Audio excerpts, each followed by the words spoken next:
we're back. Welcome to my preview and predictions for Premier League Game Week 14. A full midweek programme of Premier League action coming up for you this week. And before we get into it, I want to quickly remind you that we do have some La Liga preview and predictions for you this week as well. That video came out this time yesterday. If you want to see my thoughts on those matches, check out the link available at the top of your screen right now. But fear not, dear friends, the previews and predictions do not stop here. We have got coming up for you this weekend not only another round of La Liga and Premier League action, but it is an FA Cup weekend as well. What I'm going to do in regards to that FA Cup is, as I did last time, post all of the matches over on the community page so all of you guys can have your say, and basically I will just leave the link to that in this video and in the other videos we've got coming up for you this week, so you can have a look at what you guys are saying in regards to the matches in the FA Cup. I won't be doing a video for it, but I still want you guys to have your say on all of those matches, so keep your eye out on the community page for all of the matches this weekend in the FA Cup.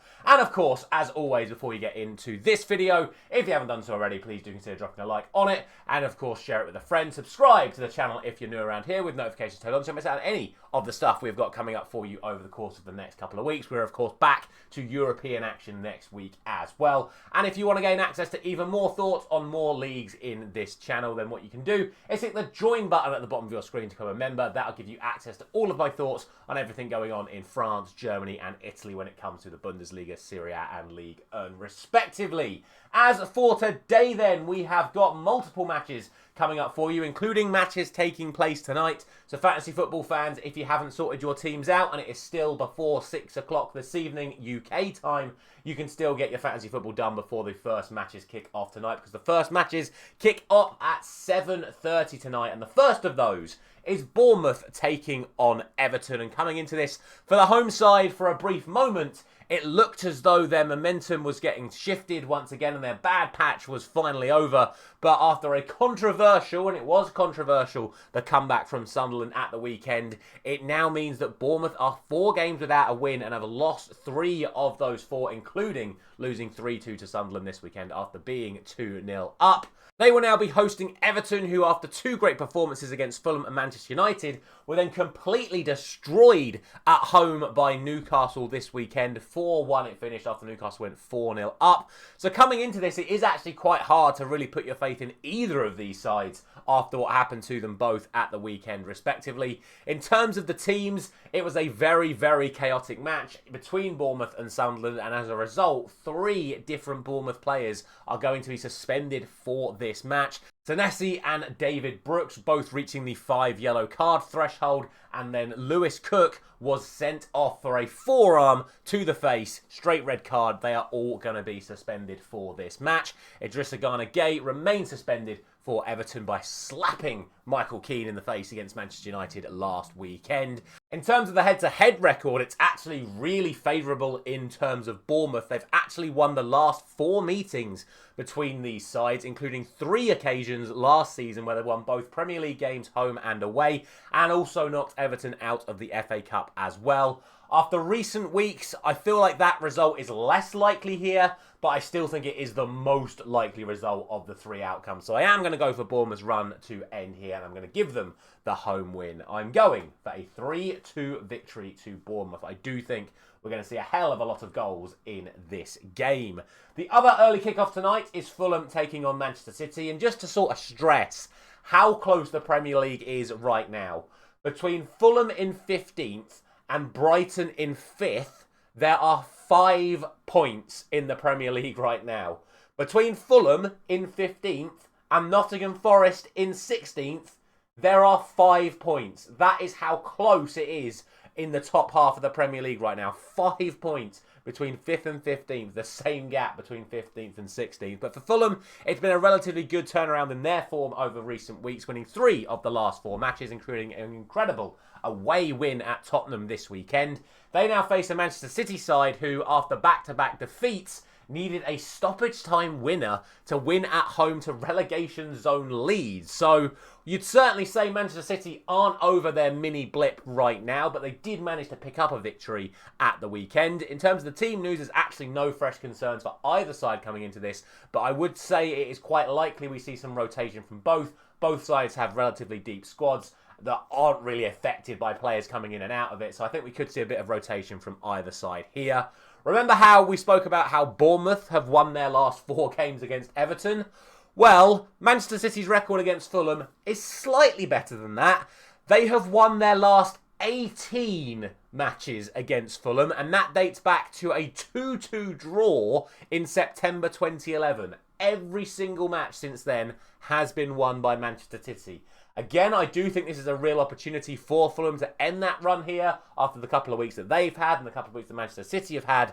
But as you've already noticed from the opening prediction, I'm not normally one who tends to argue with the historical runs like that. So I'm going to go for a Manchester City win once again here. Will Erling Haaland finally get his 100th Premier League goal? We shall see. I'm going for a 2-1 win to Manchester City. On to our final game tonight, which is a later kickoff, and it is a mid-table clash, 13th versus 12th, between 2 Champions League sides, kind of highlighting how poor both of these have been so far this season.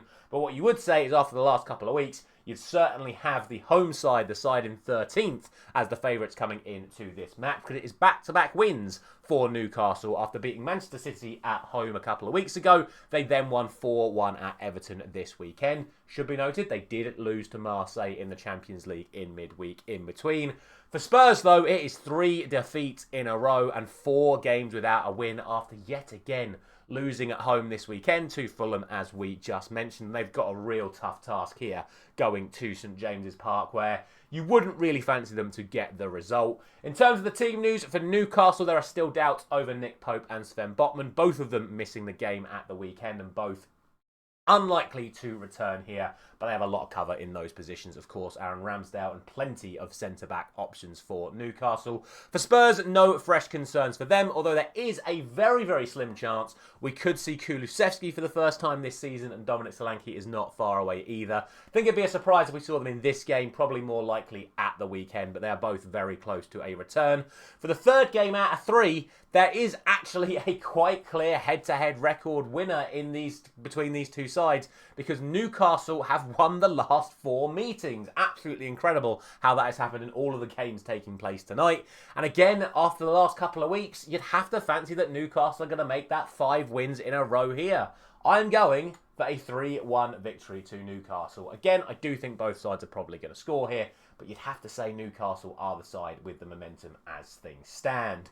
On to 6 matches taking place tomorrow. Then we've got 4 games kicking off early, 2 games kicking off late, and we'll start off with league leaders Arsenal, who are going to be taking on Brentford in this game. Arsenal now unbeaten in 17 matches in all competitions, although they're going to be a little disappointed they couldn't get the win in the main event on Sunday, considering how long Chelsea were down to 10 men. But a 1-1 draw against the side closest to you in the Premier League title race is always a good result away from home. As for Brentford, they are very much yo-yoing at the moment in their last 5 matches. Quite literally, win, lose, win, lose, win. So, considering they're now away to Arsenal, you wouldn't put it past that pattern going back to lose once again coming into this. But there is some positive news for Brentford coming into this, when it certainly comes to the Arsenal team news, because it looks highly likely that both Gabriel and Saliba are both going to be out again for the Gunners coming into this after missing the game at the weekend. However, they could certainly see returns to Gyökeres and Martin Odegaard to the starting lineup. Again, Arsenal, another one of those sides with very deep squads at the moment, and with such a short turnaround, you could see a few of those players being rotated into the starting lineup. For Brentford, Reece Nelson is going to be unavailable. He cannot face his parent club. However, he hasn't actually started a league game for Brentford all season, so I don't think he would have played anyway. To be fair, in terms of the head-to-head record between these sides, it's normally pretty damn close. There's only been 1 match over the last 5 seasons that has been settled by more than 1 goal. So it's always very, very close between these two. And in fact, 2 of the last 3 meetings here at the Emirates have actually ended in draws. So you've got to give Brentford a chance here. There is an opportunity for them. But the way Arsenal have played so far this season, they're not going to want to slip up in a game where they should be winning at home to Brentford. I'm going to go for what has been my standard Arsenal prediction over the course of the last few weeks, and I'm just going to go for that 2-0 win to Arsenal. Which then takes us to what is arguably the biggest game of the week. We have got 5th place Brighton taking on 4th place Aston Villa. Basically, the two most informed sides in the division that aren't called Arsenal. In fact, Aston Villa are the most informed team in the division with 12 points from their last 5 games. Literally no one has a better record than that. Arsenal are second to that with 11 points. So, real opportunity for both sides to stamp a place in the European spots with a victory here, especially for Aston Villa, who can push even further away from Brighton in this one. In terms of their performances at the weekend, it was a narrow victory for Aston Villa at home to Wolves, whereas for Brighton, they are now 4 games unbeaten, winning 3, which includes a 2-0 victory away at Nottingham Forest this weekend. A very good result, and I do think we have the potential for quite an entertaining game here. It's going to be quite open. I would expect to see a fair few goals in this one, and honestly, right now, I don't think there is very much to split between these two sides at all. In terms of the team news, there is one fresh injury apiece. Jorginho Rutter went off early in the second half for Brighton, and he is a doubt for this game. Ross Barkley came on in the second half for Aston Villa and then went off injured again, and is absolutely expected to miss this one. Sadly for him, another injury for Ross Barkley. It's just never really been going for him as an Aston Villa player so far. As I've said, though, again, I would expect to see some rotation from both sides. Both sides have very deep squads as things stand. Last season, it was a 3-0 victory for Aston Villa on this ground. So maybe that gives them the slight momentum here, but it was a 2-2 draw at Villa Park. As I've said throughout, I think there is really little to split between these two sides. And personally, I don't think there's a clear favourite right now. I think all 3 results are possible. And as you know, whenever I say those combination of things, there's only one result coming. And that is going to be a draw for my prediction here. And I'm going for a 1-1 between Brighton and Aston Villa. Now to the bottom of the Premier League table, where in 19th place you will find Burnley. And they are going to be hosting Crystal Palace in this match. For Burnley, it's 4 defeats in a row as their struggles in the Premier League continue. For Crystal Palace, you would say they are the slight favourites for this match. However, they have lost twice in a row this week, losing on Thursday night to Strasbourg and then losing at home to Manchester United in the Premier League this weekend, continuing their run of not being able to pick up a win in the Premier League off the back of a Europa Conference League match. But you would still, again, fancy them as the favourites coming into this game against the Burnley side, really off form at the moment. In terms of the team news, no fresh concerns for Burnley, who are desperately going to need Fleming to continue his good run of form. Incredible to think he's got, I think it was something like 4 goals in his last 5 matches, and Burnley have still lost all of the last 4 despite those goals being scored. For Crystal Palace, Ismaila Sarr is a major doubt for them. He tried to run off an ankle injury that he sustained early against Manchester United, but he couldn't even make it to half-time. And if it is an ankle injury, you'd be very surprised if he made it for this match. 2 seasons ago was obviously the last time these sides met, with Burnley being a promoted side. Crystal Palace won both fixtures 2 years ago without conceding a single goal, home or away. And since then, you'd argue they've got better, and potentially in terms of Premier League efforts, Burnley have arguably got worse. So for me, this is Crystal Palace's game to lose. I don't see Burnley doing anything here. Potentially, I could see them scoring, but I'm going to go for the Crystal Palace win and clean sheet combination here, and I'm going for a 2-0 win to Palace. Now going all the way to the bottom of the Premier League is what you could call potentially a relegation 6-pointer, as you have Wolves hosting Nottingham Forest. For Wolves, they remain 9 points adrift at the bottom of the Premier League table, 9 points from safety. The only good news for them is that despite the fact that they lost, all of the sides in the bottom 5 lost at the weekend, but it's really bad for them because they have now lost 7 games in a row, although it should be noted they did play better away at Aston Villa this weekend, but they've still not scored since Rob Edwards took over. It's 4 straight games without scoring a single goal in the Premier League for Wolverhampton Wanderers. For Nottingham Forest, their good run came to an end at home to Brighton this weekend, but you would still expect them to be the slight favourites coming into this, given Wolves have been just so poor. Forest still just 1 point above the relegation zone as things stand, so they are certainly not getting away from danger anytime soon. In terms of the team news, Krejci is out for Wolves. Morgan Gibbs-White remains a doubt for Nottingham Forest. He was able to play this weekend, but did have to go off injured late on in the match, so Could we see him potentially rested for this game against the bottom side in the Premier League, with bigger games in theory coming up later on in the next few weeks? We shall see. Forest, another side that has a very deep squad and could very easily rotate out for this game. What I can tell you is that Nottingham Forest did win on this ground at Molineux 3-0 last season. With the way Wolves are playing, that result doesn't seem too far away from them right now. However, it should be noted that the previous 5 games, home and away between these two sides, all ended in draws. Wolves absolutely desperately need something from this match. Realistically, they're not going to catch any of the sides above 16th place right now. We've already spoken about the gap to all the teams from 15th upwards, so Wolves desperately need a victory here. I just don't see it happening for them right now. They just seem in complete disarray, no confidence. They're not scoring goals, they're not winning matches, they're not even drawing matches at the moment. And unfortunately, against a Forest side that, yes, did lose this weekend, have been playing significantly better over the last few weeks, I'm going for a 1-0 win to Forest. On to the 2 later kickoffs then, taking place tomorrow. And the first of those sees Leeds taking on Chelsea.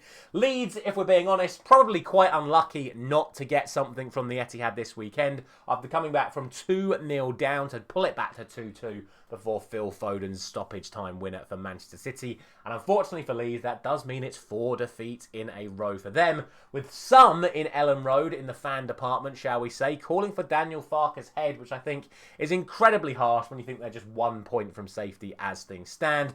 In terms of Chelsea and Maresca, they can hold their heads up high after holding Arsenal to a draw despite only having 10 men this weekend. And of course means they're still 6 points behind the league leaders, but it does mean they have dropped down to third with Manchester City jumping above them. They are, however, 7 games now unbeaten in all competitions. In terms of the team news, James Justin is ruled out for Leeds. Yet another injury for James Justin. It's now been confirmed that Sean Longstaff is going to be out until the new year. For Chelsea, Moises Caicedo is suspended following his straight red card for the tackle on Mikel Merino. No fresh concerns for Chelsea in terms of injuries. And again, you would expect Chelsea to rotate the majority of their starting lineup, as Maresca has done throughout his time as Chelsea manager, whether it's for a Premier League game, European game, etc. In midweek, Maresca changes his whole team round, which could mean, if not should mean, we're going to see a start for Cole Palmer here. The last time these two sides played each other here at Ellen Road, it was all the way back in 2022, a 3-0 victory for Leeds on that occasion. I actually remember that quite visibly because I was in Brighton for a 30th birthday. And I just vividly remember that game happening. We watched it on a little phone screen in our hotel. Very, very bizarre circumstances. But Leeds got the victory that day, 3-0. I do think that would be a hell of a stretch to think that they could pull something off like that. But they play the way they did against City. They're certainly going to have a chance of getting a result. But I have to go with the overall form guide, which does tell me Leeds have lost 4 in a row and does tell me Chelsea are 7 games unbeaten. So I am going to go for the Chelsea victory here, and I'm going to go 3-1 to the Blues, which means our final game tomorrow is Liverpool taking on Sunderland at Anfield. And for Liverpool, their unpredictability continues because they were able to get a much-needed win away at West Ham this weekend, the result that's moved them all the way up to 8th in the Premier League table due to how narrow it is between all the sides at the moment. But the question you've got to ask yourselves is, did Liverpool actually play that well, or was it because West Ham were just absolutely awful? I'll let you guys in the comments make up your minds in terms of that. I thought Liverpool played okay, but I thought West Ham were absolutely diabolical. Still, Liverpool got the victory, and it does mean they're back in the top half. And after Sunderland's comeback victory, they are now back up to 6th. An incredible result for them, continuing their ridiculously good run at home. However, their away record still leaves something to be desired. They have actually more than double the points at home than they have away from home. And obviously, you can say all those historical things about Liverpool at Anfield, under the lights, etc., etc. But let's not forget, Liverpool have lost their last 2 games at home, losing 4-1 to PSV Eindhoven this time last week in the Champions League. And Sunderland, on a very, very good run of form right now, are going to fancy their chances of compounding the misery that is going on at Liverpool at the moment. In terms of the team news coming into this one, there's actually no fresh concerns for either side here. But the big question, of course, is will Mohamed Salah go back into the Liverpool side after Liverpool finally got a win in the game where they dropped him. Very, very interesting to see what happens with Salah there. And in terms of Sunderland, again, you would probably expect a couple of players to be rotated in and out. You'd expect it from both sides, to be honest, with, again, the short turnaround. Head-to-head record, completely irrelevant here. These two sides haven't faced each other since 2017, so we're purely going on what we've seen over the last few weeks, where even though I still think Sunderland have got a very good chance, after the win against West Ham at the weekend, and with it being at Anfield, and with Liverpool still being the defending Premier League champions, and with Isak finally scoring this weekend as well, I've still got to go for Liverpool. It seems ridiculous to think that Liverpool aren't going to win this game, even though there is a very good chance that they might not. I'm just going to go for 2-1 to Liverpool and leave it like that. I think it's a really, really tight game to call this. But you would expect Liverpool to beat a side that has just come up from the Championship. And then finally, we have one game on Thursday. That game sees Manchester United taking on West Ham United. And following on from that dismal display against Liverpool at the weekend, West Ham certainly need to bounce back with a result here. For Manchester United, that is exactly what they did this weekend, responding to that very disappointing performance against Everton at home last week by beating Crystal Palace away from home, ending a run of 5 years where they haven't won at Crystal Palace. A great result for Manchester United at the weekend. And it also means they now only have one defeat in their last 7 matches. In terms of the team news, there is a pair of Brazilian midfielders, both suspended for this match. For Manchester United, Casemiro is out after the accumulation of yellow cards. So maybe Kobe Mainoo might start a game. I doubt it, because he'll probably just put Ugarte in there. But I hope it's Mainoo. I really do, because I want to see him actually start a Premier League game this season. For West Ham, Lucas Paqueta is suspended because, if you hadn't seen it, he committed a foul, then argued with the ref about the foul and got booked for dissent, and then continued arguing with the ref for getting booked and got sent off for continued arguing. Ridiculous red card, arguably cost his team the match, and he is now going to be suspended for this game. That being said, West Ham did actually win on this ground last season. It was a 2-0 victory for them here at Old Trafford. However, the previous 4 meetings at Old Trafford prior to that game last season were all Manchester United wins without conceding. Once again, I would expect this one to be very close. I'm actually going to do exactly what I did before the Everton game last time out at Old Trafford. So hopefully I'm going to say this time, and it's actually going to come to fruition. As a Manchester United fan, I expect us to win this match. So I'm going to go for a Manchester United win, and I'm going to go for the exact same scoreline I predicted for that Everton match, which is a 2-1 win to Manchester United. But we'll see. After what happened against Everton, I have no faith that Manchester United can actually put in a serious performance against the side so far down in the Premier League table. It's the exact sort of games we've been losing under Ruben Amorim, so I cannot guarantee you that that's going to happen. But Manchester United should win this match from a statistical perspective. And as a Manchester United fan, I expect them to win it as well. So that is what I'm going for. And that is going to round off today's preview and predictions for the Premier League. All that is left to do is show you what you guys have been saying over on the community page regarding these fixtures. And you have gone for the following. The vast majority of you have gone for Bournemouth to end their losing run by beating Everton. The vast majority of you have gone for Manchester City to continue their run over Fulham. Majority have gone for Newcastle to beat Spurs. Basically, everyone thinks that Arsenal are going to beat Brentford. The only real close community prediction of the week sees Brighton and Aston Villa, where the majority have gone for Villa to get the away win at Brighton, but it's still very close. 30% Brighton, 22% have gone for the draw. Basically, everyone thinks Palace are going to beat Burnley. The majority think Forest are going to beat Wolves. Majority think Chelsea are going to beat Leeds. To be fair, it's actually pretty close between Liverpool and Sunderland as well, but the majority have gone for Liverpool to get the win at Anfield, and the vast majority think Manchester United are going to beat West Ham. As always, a massive thank you very much for watching this video. Let's pop my predictions up for you one last time, and I'll also say that the Premier League and La Liga community polls will be going up later in the week as well. I'm going to put the FA Cup ones up first, so you can have all of your saves on those FA Cup games, and then tomorrow morning we'll put up the community polls for La Liga and Premier League once again, ahead of the next round of fixtures that we'll be doing the videos for on Friday. A final thank you very much for watching once again. I will see you on Thursday evening for my post-match reaction to Manchester United and West Ham. I'll see you there.